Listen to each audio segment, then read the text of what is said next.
ওয়াকফ সংশোধনী আইন 2025-এর বিরুদ্ধে সুপ্রিম কোর্টে শুনানি গত 15ই মে অনুষ্ঠিত হয়। প্রধান বিচারপতি বি.আর. গাভাই ও বিচারপতি জর্জ মাসিহের বেঞ্চ বিতর্কিত ধারাগুলোর ওপর অন্তর্বর্তী স্থগিতাদেশ বহাল রেখে পরবর্তী শুনানি 20 মে নির্ধারণ করেছে। আইনজীবী কপিল সিব্বল জমিয়তে উলেমায়ে হিন্দের পক্ষে যুক্তি উপস্থাপনের জন্য নোট জমা দিয়েছেন, যার জবাব কেন্দ্র সোমবার 19 মে দেবে। জমিয়তে উলেমায়ে হিন্দের সভাপতি মাওলানা আরশাদ মাদানি বলেন, আদালতের স্থগিতাদেশ বজায় রাখা ইঙ্গিত দেয় যে এই বিষয়টি গুরুত্বের সঙ্গে বিবেচিত হচ্ছে।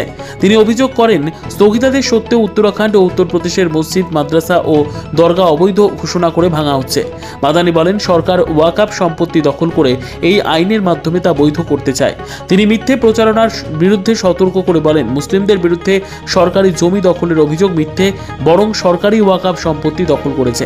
এই আইনের বিরুদ্ধে সুপ্রিম কোর্টে 100টিরও বেশি পিটিশন দায়ের হয়েছে। বিশ্লেষকরা বলছেন, এই শুনানি সংখ্যালঘু অধিকার ও সাংবিধানিক সুরক্ষার ক্ষেত্রে গুরুত্বপূর্ণ। আদালতের চূড়ান্ত রায় জনস্বার্থে দীর্ঘমেয়াদী প্রভাব ফেলবে। নিজস্ব প্রতিনিধির রিপোর্ট, দুরন্ত টিভি।